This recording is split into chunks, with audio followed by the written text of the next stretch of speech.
La Bible dit dans Ésaïe chapitre 45 et le verset 1 et 2. Ainsi parle l'Éternel à son roi, à Cyrus, qu'il tient par la main, pour terrasser les nations devant lui, et pour relâcher la ceinture des rois, pour lui ouvrir les portes, afin qu'il ne soit plus fermé. Je marcherai devant toi, j'aplanirai les chemins montueux, je romprai les portes d'airain, et je briserai les verrous de fer. Prions. Merci Seigneur pour cette journée. Merci pour ton amour et pour la vérité de la Bible. Aide-nous à comprendre et croître dans la foi pour te servir. Dans ton nom, je te prie, Jésus. Amen. Dieu parle d'un roi qui s'appelle Cyrus. C'est lui qui va aider à refaire Jérusalem. Et Dieu va l'utiliser. C'est Dieu qui va décider que Cyrus aurait le pouvoir, l'autorité de le faire. C'est Dieu qui va toucher le cœur de Cyrus de le faire. C'est Dieu qui va le faire marcher. Comment réussir dans la vie? Être guidé par Dieu dans la situation qu'il veut vous donner. Parce qu'il a dit ça. Je marcherai devant toi. Dieu va guider ce roi, ce chef d'un pays, pour que la volonté de Dieu se fasse. Et on verra. Dieu fait ça toujours, tout le temps, avec tous les êtres sur la terre.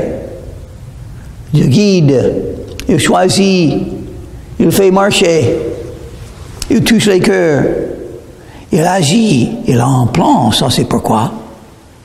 Dieu a des choses qu'il va faire sur la terre, et il les fait avec les mains des hommes et des femmes. C'est Dieu qui le fait. C'est son monde. Il a tout créé. Et il aime ce qu'il a créé. Et il a un dessein pour ce qu'il a créé. Intéressant.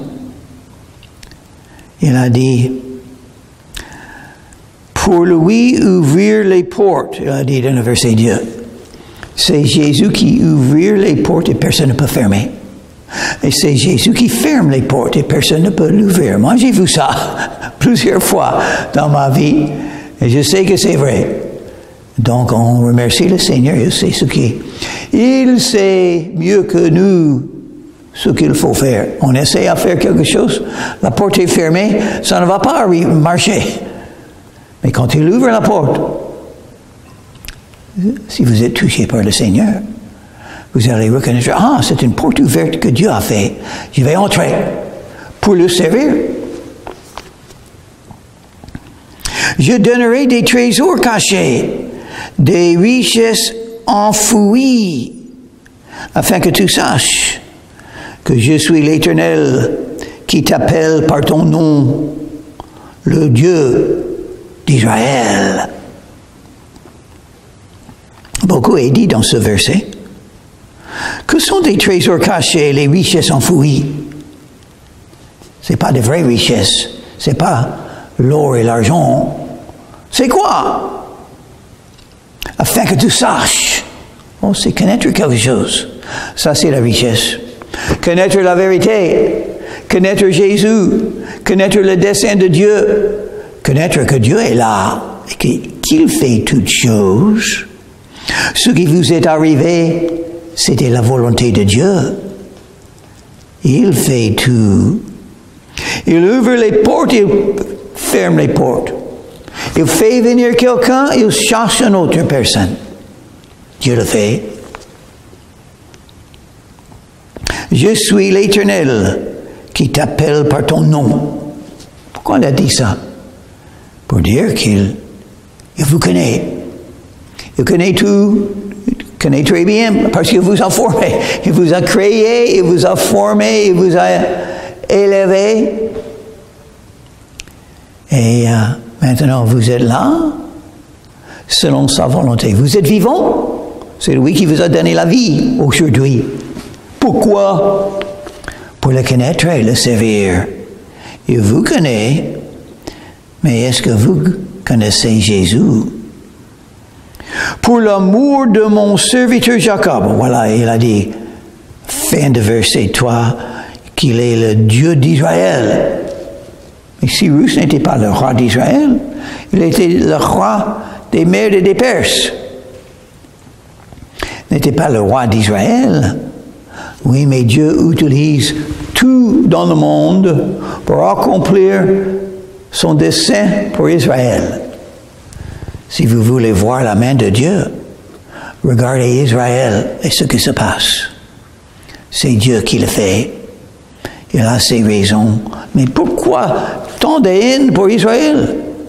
Parce que le diable n'aime pas Israël. Il n'aime pas ce que Dieu aime. Et Dieu dit, il dit dans verset 4, pour l'amour de mon serviteur Jacob. Dieu aime ses serviteurs. Il aime ses enfants. Il aime les croyants avec son amour éternel. Oui, il aime tout le monde. Car Dieu a tant aimé le monde qu'il a donné son Fils unique, afin que quiconque croit en lui ne périsse pas, mais qu'il ait la vie éternelle. Mais ceux qui reçoivent Jésus en eux reçoivent en même temps l'amour de Dieu. Ils sont aimés par Dieu dans une manière étonnante, éternelle. L'amour, on aime être aimé, n'est-ce pas? Moi, j'aime être aimé. Une fois, j'étais aimé. Une fois, dans ma vie, une jeune femme m'a aimé. Mais ce que j'ai découvert, comme beaucoup ont découvert, l'amour humain, des fois, n'est pas éternel. Ça peut se terminer. Mais pas pour moi. Parce que je ne veux pas être comme ça. Je t'ai appelé par ton nom. Je t'ai parlé avec bienveillance afin que tu me connaisses. Et comment est-ce que ça c'était possible? Parce que Dieu a un dessein, il va le faire. Avec vous, sans vous, malgré vous, quand vous ne le reconnaissez pas, il est là, dans toutes nos vies. Depuis ta naissance, il t'a formé. Il dit ça 2 fois dans le chapitre 44. Avant ta naissance, il t'a formé. 44, verset 2. Je t'ai formé dès ta naissance. Donc, c'est le même pour Cyrus. Cyrus est né. Et quand il est né, Dieu avait déjà un dessein pour sa vie. Pour être celui qui a aidé Israël. Oh, Dieu aime ceux qui aident Israël, donc. Si vous voulez être aimé par Dieu, il faut aimer les Juifs, aimer les enfants d'Israël, aimer le pays d'Israël, aimer. Si vous voulez faire l'œuvre du diable, donc, il faut avoir la haine pour Israël. Mais vous et le diable seront d'accord. Verset 5, je suis l'Éternel, il n'y en a point d'autre. Or moi, il n'y a point de Dieu. Je t'ai saint avant que tu ne me connaisses. Dieu fait tout, c'est ce qu'il dit dans ce chapitre. Dieu est Dieu, il est tout puissant, il est partout, il s'occupe de tout, il fait tout. Il élève un et abaisse un autre. Il a tout créé pour une raison. Donc, ça doit nous donner beaucoup d'assurance, beaucoup de courage, beaucoup de paix. Dieu est là. Il agit avec chaque personne. Il fait son œuvre. Il accomplit son dessein.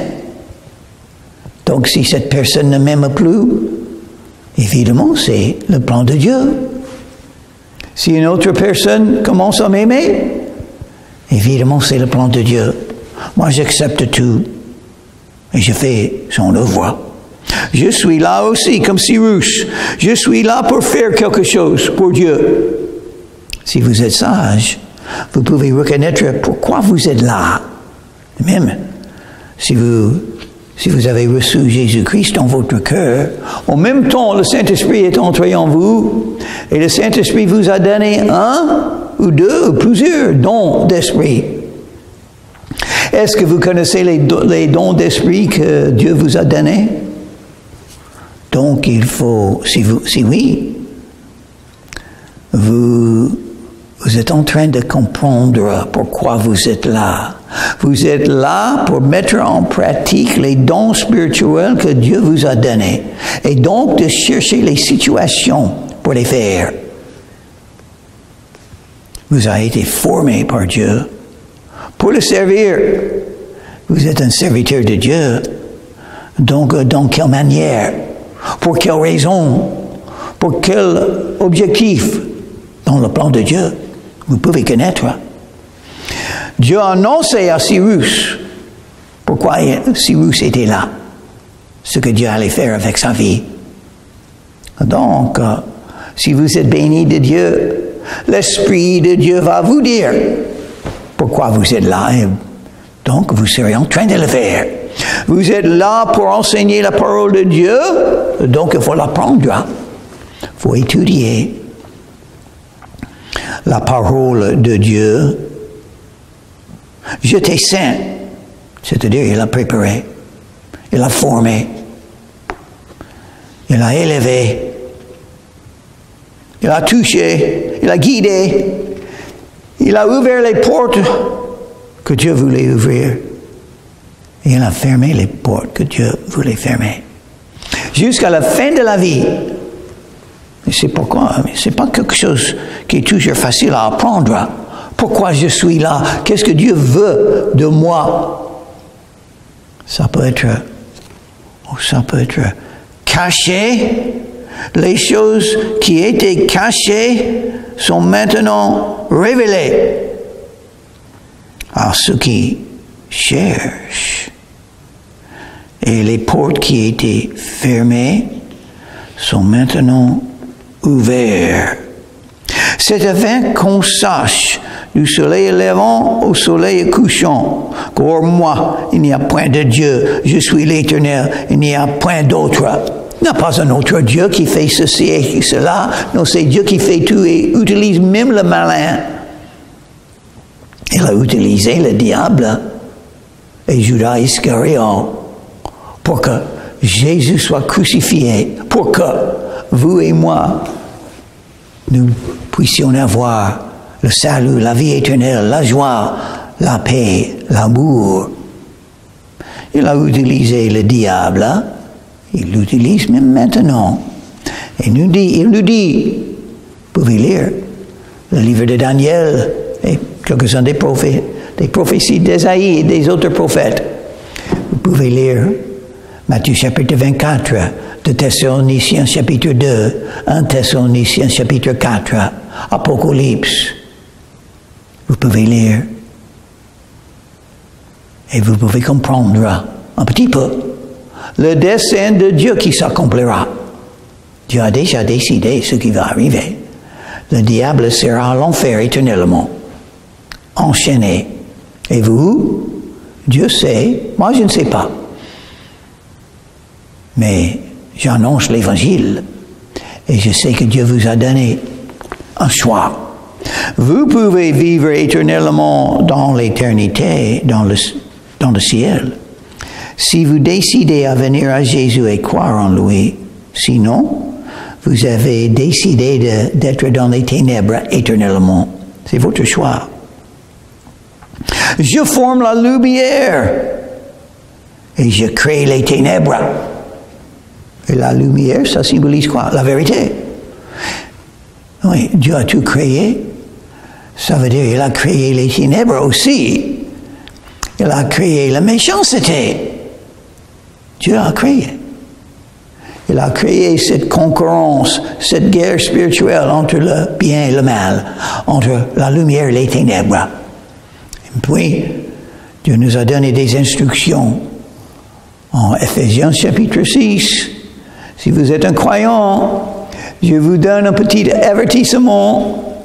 Vous êtes dans une guerre spirituelle et il vous faut toutes les armes spirituelles pour gagner, pour rester ferme. Et la prière est une partie. Et la confession des péchés, parce que ça c'est une prière. Une partie importante de la prière, selon notre Père, que Jésus nous a enseigné. Je donne la prospérité et je crée l'adversité. Pourquoi il y a quelques-uns qui ont la prospérité, d'autres n'ont pas? Je ne sais pas, mais Dieu sait. Parce que c'est lui qui le fait. C'est lui qui peut le changer. Il y a beaucoup dans ce monde. Plus peut être dans tes mains. Peut-être, il faut connaître comment gagner plus.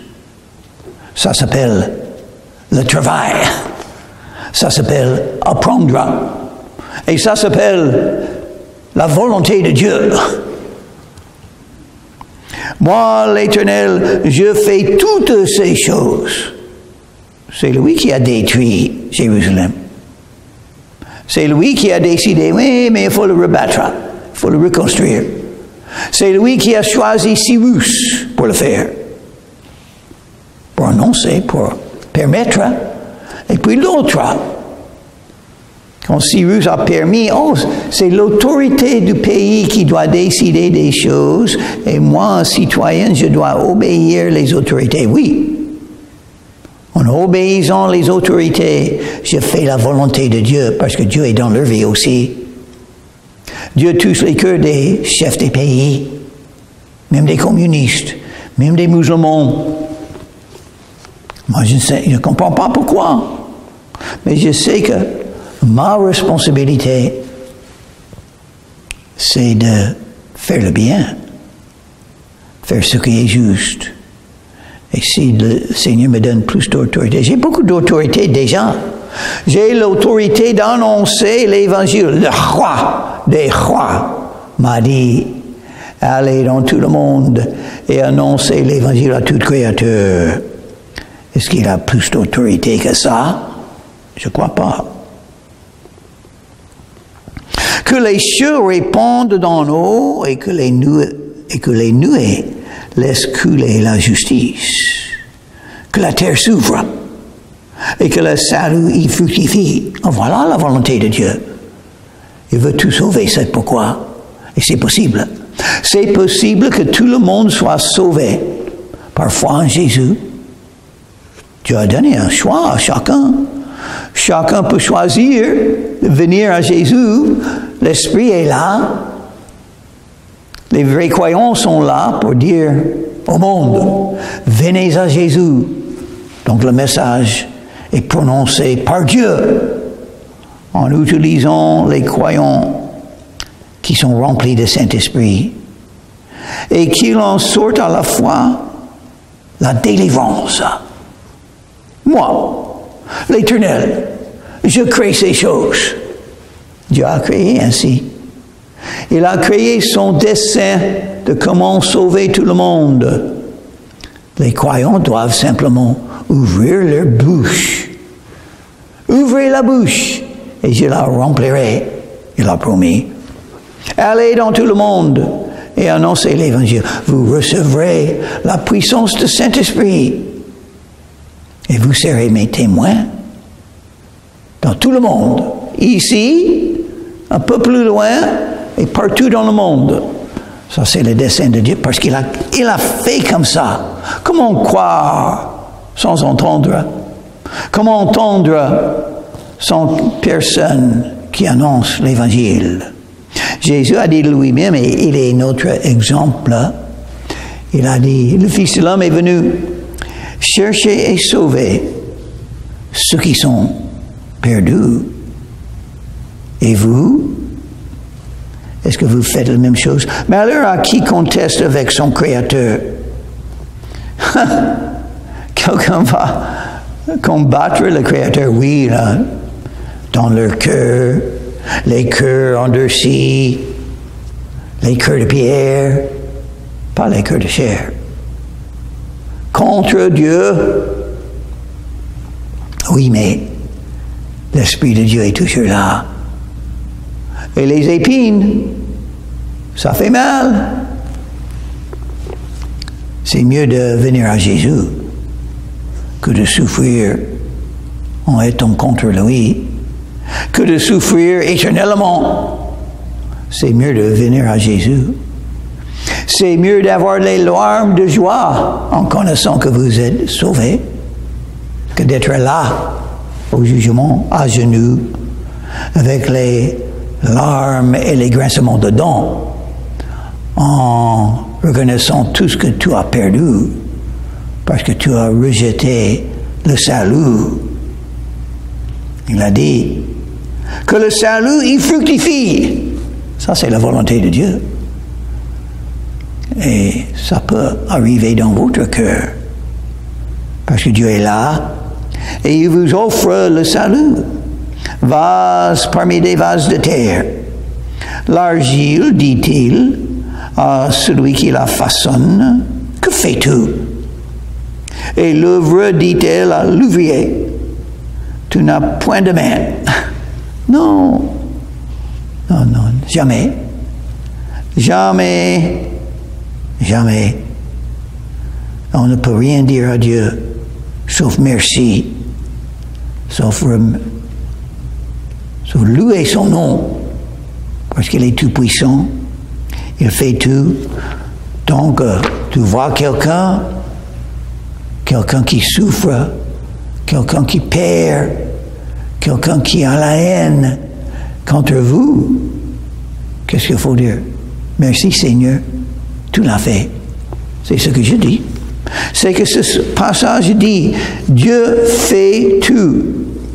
Malheur à qui dit à son père, pourquoi m'as-tu engendré? Et à sa mère, pourquoi m'as-tu enfanté? Donc il faut accepter, il faut aimer ce que Dieu a fait avec vous. C'est une situation où on regarde soi-même et on dit, regarde ce que je suis. C'est Dieu qui m'a formé. Il m'a formé. Quand j'étais jeune en Californie, je suis entré dans une classe. Madame McCormick, elle a enseigné tous les étudiants le français. Et l'année prochaine, encore Madame McCormick. Et après ça, Mademoiselle Limke. Et encore dans le lycée, Madame McCormick. Pourquoi tout ça m'est arrivé? Pour me préparer. Maintenant, je peux parler le français un petit peu. Et un mois, 2 mois, 1 mois et demi, après la dernière classe de français, 1 mois après, j'ai rencontré Jésus, il m'a sauvé. Il m'a sauvé, Jésus m'a converti avec la vraie conversion. J'étais changé, j'étais pardonné. L'Esprit de Dieu est venu en moi. J'ai vu Jésus avec mon esprit. Et il m'a sauvé. Et il a commencé à m'enseigner. Après quelques années, je croyais, je connais beaucoup maintenant. Je connais beaucoup. Non, mais je ne connaissais pas assez. Je n'ai pas compris Éphésiens chapitre 6, verset 10 jusqu'à la fin du chapitre. Je n'ai pas compris assez bien. Je n'ai pas mis en pratique. Et donc je suis tombé.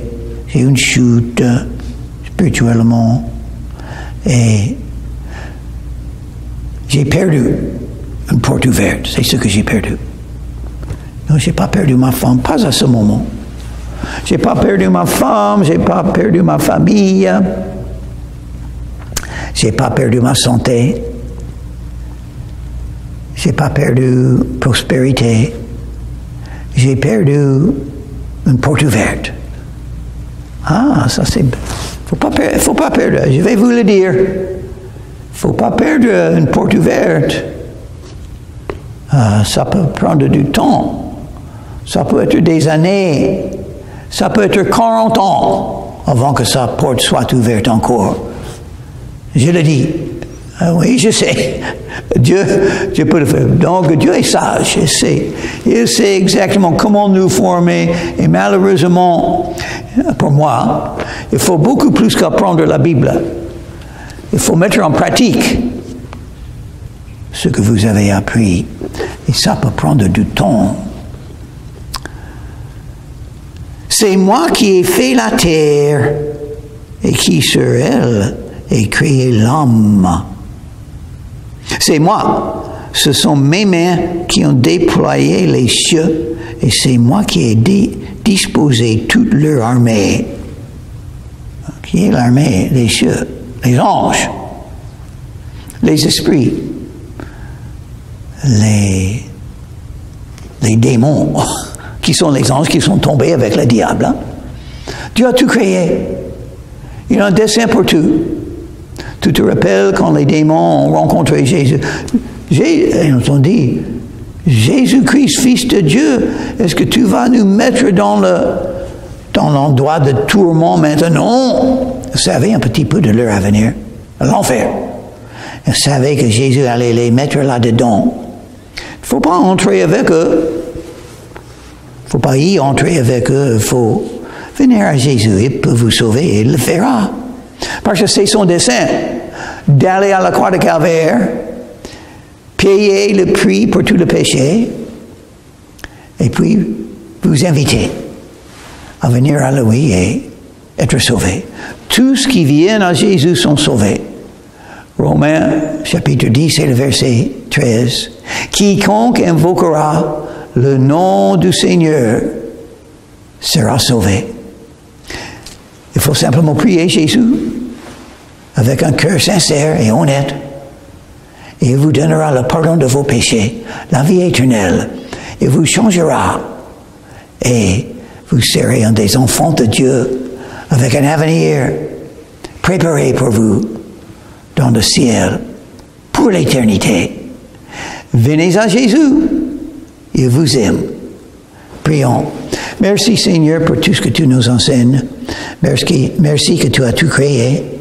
Que ta volonté se fasse et que nous puissions entrer dans les portes ouvertes pour faire ta volonté et te servir. Dans ton nom, je te prie, Jésus. Amen.